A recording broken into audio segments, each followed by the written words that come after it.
오늘 말씀은 어린아이의 그 신앙을 우리에게 요구하는데, 오늘날 가정에서 대장은 어린아이들입니다. 텔레비를 봐도 아이들이 리모컨을 가지고, 그리고 아이들이 뭐 먹자 그러면 가고 그러는 사회가 요즘 사회입니다. 그러나 2000년 전으로 돌아가 보면 어린아이는 사람으로 대접을 받지 못했어요. 그러니까 우리나라에서도 어린아이의 존재를 인식하고 어린이를 다음 세대로 생각하며 존귀한 자로 대하기 시작한 건 100년이 채 되지 않았습니다. 일제시대 소파 방정환 선생님의 주장에 의해서 어린이의 소중함이 이야기되기 시작했고, 요즘 같은 현실에 있어 어린이의 존재는 참 대단히 소중하고 귀하고 우리 교회, 가정, 민족을 이끌어갈 다음 세대가 분명합니다. 그러나 2000년 전에 어린아이라고 하는 존재 자체는 아버지의 재산, 아버지의 소유물, 그러니까 결혼을 할 때 사랑해서 결혼한다 그런 거 없어요. 돈을 주고 가서 여자를 사오는 거예요. 결혼 지참금 1년 연봉에 해당하는 돈을 갖다 주고 한 여인을 사서 오는 거니까 남편에게 있어서는 자기가 돈을 모아서 산 첫 번째 소유물이 아내였던 거예요. 그리고 그 사이에서 태어나는 자녀들, 아들, 딸 전부 남편의 재산 목록 소유에 해당하는 겁니다. 그 아이를 낳았을 때 아버지가 아이를 살리고 죽일 수 있는 권한이 아버지의 권한에 있었어요. 아이들에게 아버지는 사랑과 존경의 대상이 아니라 무서움과 두려움의 대상이었어요. 왜? 아버지는 내 생사 열탈권을 쥐고 있고, 아버지 마음에 안 들면 나를 아버지가 노예로 팔아버릴 수 있는 그런 무서운 아버지였기 때문에요.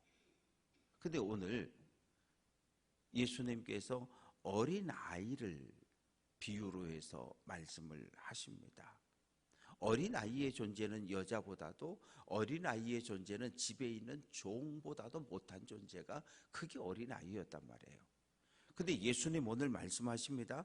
천국에서 누가 크냐는 제자들의 질문에 어린아이 하나를 불러서 딱 세우시고 시청과 교육을 시키는 거예요. 이 어린아이들과 같이 되지 아니하면 결단코 천국에 들어갈 수 없다.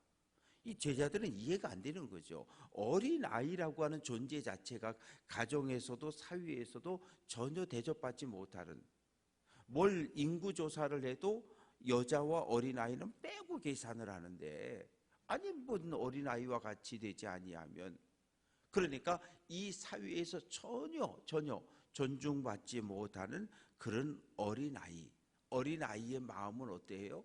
아버지 앞에 서면 아버지가 뭘 시키면 예 하고 그 일을 죽도록 하는 거예요. 자기 자신을 철저하게 낮추지 않으면 생존할 수 없는 그런 환경, 그런 사회적 분위기에서 어린아이들은 성장을 합니다.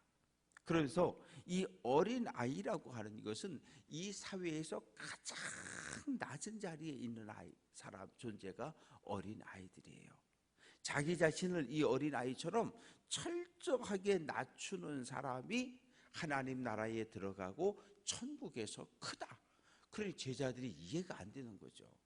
아니 지금 우리 선생님은 무슨 얘기를 하시는 거지? 이 사회에서 가장 보잘것없는 저 밑바닥 인생이 천국에서 가장 큰 자라고? 이 제자들은 이해가 안 되는 거예요. 이 이야기는 이 세상의 질서와 하나님의 나라의 질서가 다르다는 걸 우리에게 알려주고 있는 거예요.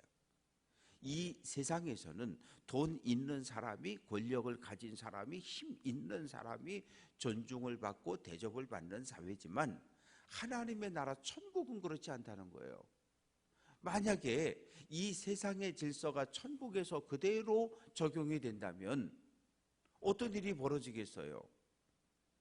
이 땅에서도 힘없고 가난하다고 무시당하고 업신여기고 그러고 살았는데, 천국에 갔는데, 천국이라는 데를 가기는 갔는데 천국에서도 돈이 없다고, 가난하다고, 못 배웠다고, 집안이 좀 시원찮다고 천국에 가기는 가는데 저쪽 끄트머리에 작은 방 하나 주고 넌 여기 들어가 살으라 그러면 거기가 천국입니까? 천국이 아니죠. 이 세상과 동일한 질서가 천국에서 적용이 된다면 우리 천국을 소망할 필요가 없어요.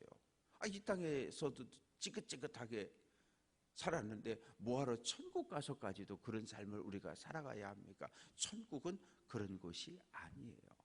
모두가 동등하고 평등한, 이 사회에서 가장 밑바닥 인생을 살며 존재 없는 자로 살지만 하나님의 나라에서는 아주 존귀한 자로 존중을 받는, 하나님과 예수님 함께 어울려 예배하고 찬양하는 그 자리가 천국임을 우리에게 알려줍니다. 그러면서 5절부터 9절까지 말씀 속에서 예수님이 경고를 하셔요. 누구든지 예수의 이름으로, 내 이름 예수의 이름으로 어린아이 하나를 소중히 대해주면 곧 나를 영접하는 거다. 그러니까 예수의 이름으로 무엇이든지 사회적인 약자들, 어려운 사람들, 고난당하는 사람들에게 이 사랑을 베풀고 은혜를 흘려보내는 것은 곧 하나님을, 예수님을 영접하는 것이다. 이렇게 말씀을 하십니다. 만약에 이 작은 자, 어린아이 하나를 실족하게 하면, 실족이라고 하는 단어에서 스캔들이라고 하는 영어가 나왔거든요. 걸려 넘어졌다 그런 뜻이에요. 내가 돌멩이가 되어서 누군가 걸어가다 걸려 넘어지게 만드는 걸 실족하게 한다. 내가 이렇게 돌멩이로, 돌뿌리로 나와 있으면 누군가 지나가다가 걸렸으면 넘어지게 돼 있어요. 우리가 인생을 살아가면서 누군가에 걸려 넘어지는 삶을 삽니다. 때로는 형제에게 걸려 넘어지기도 하고, 때로는 친구에게 걸려 넘어지기도 하고, 때로는 목사에게 걸려 넘어지기도 하고, 때로는 함께 신앙생활하는 성도들, 친구들에 의해서 걸려 넘어질 수도 있어요. 예수님이 걸려 넘어질 수 있다 말씀하시는 거예요. 실족할 수 있다는 거예요. 그러나 실족하게 만드는 그 사람, 형제를, 어린아이를, 누군가를 걸려 넘어지게 하는 그 사람은 화가 있다고 이야기를 합니다. 그러면서 우리 신체를 비유로 예수님이 말씀하시는 거예요. 뭘 이렇게 봤어요. 선악과를 봤어요. 봤으면 얼른 고개를 돌려야 되는데 손을 쭉 뻗어서 따서 먹었어요. 그러면 눈은 봄으로 범죄하고 손은 땀으로 범죄를 하잖아요. 다윗이 낮잠 자고, 이 부하와 병사들은 다 전쟁터에 가서 죽기 살기로 싸우고 있는데, 다윗 왕을 위하여, 이스라엘을 위하여 전쟁하고 있는데 다윗은 낮잠 자고, 그리고 서늘한 바람 부는 저녁 때 옥상 걸어 다니다가 이 목욕하는 여인을 봤어요. 얼른 눈을 감았어야 돼요. 얼굴을 돌렸어야 돼요. 그런데 다음 행동으로 밤이 돼서 그 여인을 불러들이잖아요. 그랬을 경우에 눈이 범죄하면 눈을 하나 빼버리고 하나님의 나라 영생에 들어가는 게 낫지, 눈 다 멀쩡해가지고 꺼지지 않는 지옥불에 떨어지는 것, 그게 나쁘다는 거예요. 손이 무엇인가 범죄하면 손을 잘라내고 영생, 하나님 나라 들어가는 게 낫지, 이 온 몸 온전히 다 가지고 지옥에 떨어지면 그게 더 나쁜 것이라고 이야기를 합니다. 그러면서 10절, 삼가 이 작은 자 중에 하나도 없인 여기지 말라 너희에게 말하노니 그들의 천사들이, 어린아이의 천사들이 하늘에서, 하늘에 계신 내 아버지의 얼굴을 항상 배움느니라. 이 성경 구절에서 뭐가 나왔냐면 어린아이에게 천사가 한 명 있다는 거예요. 천사가 한 명, 그 어린아이의 일거수일투족을 지켜보다가 문제가 생기면 하늘에 계신 하늘 아버지께 가서 슝 올라가서 보고한다는 거예요. 천사가 이 아이를 보호하다가 이 아이에게 문제가 생기면 하나님께 가서 곧바로 보고한다는 거예요. 무슨 이야기예요? 이 어린아이는 그만큼 존귀한 자라는 거예요. 소중한 자라는 거예요. 하나님의 관심이 있는, 하나님의 시선이 머무는 어린 아이들, 사회적 약자 절대 무시하면 안 된다는 거예요. 무시하면 어떻게 돼요? 하늘의 아버지께서 채점을 해가지고 우리를 벌 주신다는 거예요. 그래서 사회에서 대접받지 못하는 어린아이들, 사회적 약자들, 가난하다고 병들었다고 교회 공동체 안에서 절대로 누군가를 무시하고 업신여기고 비난하고 정죄하면 안 됨을 우리에게 이야기합니다. 두 번째는 12절부터 14절까지 한 목자가 양을 100마리를 치고 있어요. 그러면 이제 낮에 가서 풀을 뜯고 저녁 때가 들어오면 양 우리로 들어오잖아요. 한 마리, 두 마리, 세 마리, 네 마리 세봤는데 99마리예요. 그러면 그 양들을 이 우리 안에 집어넣고 이 들판으로 잃어버린 양을 찾으러 가는 거예요. 100마리라고 하는 건 교회 공동체예요. 교회 공동체 안에 100명이 있어요. 그런데 100명의 성도 가운데 하나가 길을 잃고 들어오지 못했어요. 그러면 교회 안에서 회의를 할 수 있잖아요. 아이 목사님, 그까짓 거 한 마리, 아이 그 사람 교회 안 나와도 우리 교회 아무 문제 없어요. 자, 투표합시다. 목사님이 저기 그 한 성도를 찾으러 가는 게 옳은지 그냥 그 버리고 99마리 우리 성도들 99명의 성도를 목회하는 게 나은지 투표합시다. 그럴 수 있어요. 그런데 선한 목자 되신 예수님은 99마리 양을 교회에 두고 그 한 마리 양을 찾으러 간다는 얘기예요. 찾아서 온다는 얘기예요. 그러면 99마리 양들이 무슨 생각을 하겠어요? 아이 저 담임 목사님이 저기 우리 버리고 갔다. 그게 아니라 야, 내가 만약에 길을 잃어버려서 울타리에 교회에 들어오지 못해도 목사님은 나를 찾으러 저렇게 가시겠구나. 이런 목자에 대한 신뢰가 생긴다는 이야기예요. 그 한 마리 잃어버린 성도를 찾으러 나가는 목자를 보면서 우리에 있는 양들이 내가 길을 잃어버려도, 내가 실족해서 우리에 들어오지 못해도 우리 선한 목자 목사님은 나를 위해서 기도하고 나를 찾으러 산으로 들러 나가겠구나. 그런 마음을 품을 수 있다는 거죠.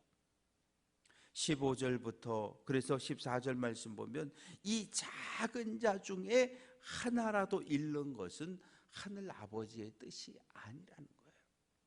우리 교회 공동체 안에 들어왔으면 그 교회 공동체 안에 들어온 모든 성도들을 하나도 잃어버리지 않는 것, 그것이 하늘 아버지의 뜻이라는 거예요. 근데 우리는 그런 생각을 때로 안 할 때가 있잖아요. 아우, 저 사람은 우리 교회 좀 안 나왔으면 좋겠다. 아우, 저 사람 안 나왔으면 좋겠다. 아니, 그러면 안 된다는 거예요. 하나님께서 우리 교회 공동체 안에 허락한 모든 사람을 온전히 보호하고 지켜내는 것, 그것이 하늘 아버지의 뜻이라는 거예요. 15절부터 17절까지 말씀 속에는 교회 안에 공동체가 살다 보면 이 다툼과 문제가 생겨질 수 있어요. 성도 간에, 형제 간에 서로 싸울 수 있어요. 그러면 어떻게 하느냐? 첫째는 이해 당사자가 있잖아요. 저하고 신 목사님하고 불편한 일이 생겼을 경우 첫 번째는 찾아가라는 거예요. 그래서 자초지종 이야기해서 풀고 정리를 하라는 거예요. 근데 이 둘 중에 한 사람이 잘못한 게 분명한데 안 들어요. 그러면 어떻게 해요? 두 사람이나 세 사람을 데리고 또 가라는 거예요. 한두 사람 데리고 가라는 거예요. 이 마태복음은 유대인들에게 주어진 말씀이기 때문에 철저하게 율법 중심으로 기록이 되어져 있어요. 그래서 마태복음에는 한 사람이 나오지 않아요. 나귀도 꼭 두 마리, 예수님 부활하는 현장에 천사도 두 사람, 꼭 둘이에요. 둘. 왜? 이 둘이라고 하는 숫자는 그 최소한의 증인의 숫자거든요. 그래서 신명기 19장 2절 보면 증인으로서 효력이 있으려면 두 사람이나 세 사람의 말이 일치해야 돼요. 그러니까 한두 사람, 두세 사람을 데리고 가서 두 사람 증인으로 앉혀놓고 자초지종 이야기해서 그 사람들의 옳고 그름을 정확하게 분별하게 판단하게 하라는 거예요. 그러면 잘잘못이 가려질 거 아니에요. 이 목사님이 잘못했네요. 사과하세요. 그럼 제가 사과하면 되고, 신 목사님이 잘못했네요. 그럼 신 목사님이 사과하면 되고. 그런데 잘잘못이 가려졌는데도 사과를 하지 않고 용서를 구하지 않으면 어떻게? 교회 공동체 전체에게 알리라는 거예요. 그래서 교회 공동체가 회의를 해서 어떻게 하는 게 좋겠냐? 사과하도록 명령합시다. 그 사과를 요구해서 들으면 다행이지만 교회 공동체가 회의를 해가지고 사과를 명령했는데도 듣지 않으면 어떻게 하라고요? 17절 말씀 보면 교회의 말도 듣지 않거든. 이게 교회는 공동체잖아요. 목사의 말을 안 듣는 게 아니라 교회 공동체가, 이 교회 공동체라고 하는 건 당회와 구역회와 임원회를 이야기하는 거예요. 공식적인 모임에서 공식적인 논의를 하고 결정된 그 지시사항을 따르지 않거든. 어떻게 하라는 거예요? 이방인과 세리처럼 여겨라. 이방인과 세리는 죄인입니다. 유대 사회에서 사회적으로 죄인으로 정죄했는데 그렇게 취급하라는 거예요. 그러니까 형제로 더 이상 취급을 하지 말, 대우하지 말라는 거예요. 그래서 한 사람이 잘못했을 때 그 사람의 잘못을 치리해가는 이 과정이 하나, 둘, 셋, 넷 이렇게. 그래서 누군가가 교회 공동체 안에서 실수했을 때 곧바로 그 사람을 죽이거나 정죄하거나 그러면 안 된다는 거예요. 과정을 밟아서 1대1로 3대1로 그 다음에 교회 공동체가 과정을 하나하나 밟아서 문제를 해결하고 정리할 것을 우리에게 요구하고 있습니다. 말씀을 정리합니다. 어린아이, 사회적 약자입니다. 작은 자, 우리가 내로 업신여기고 무시하는 성도입니다. 그리고 잃어버린 양 한 마리. 우리는 그동안 많은 한 마리가 아니라 우리는 어떻게 보면 울타리 100마리가 였다면 그 중에 절반 이상을 잃어버린 거죠. 절반 이상을. 우리는 그런 아픔을 가지고 있는 거잖아요.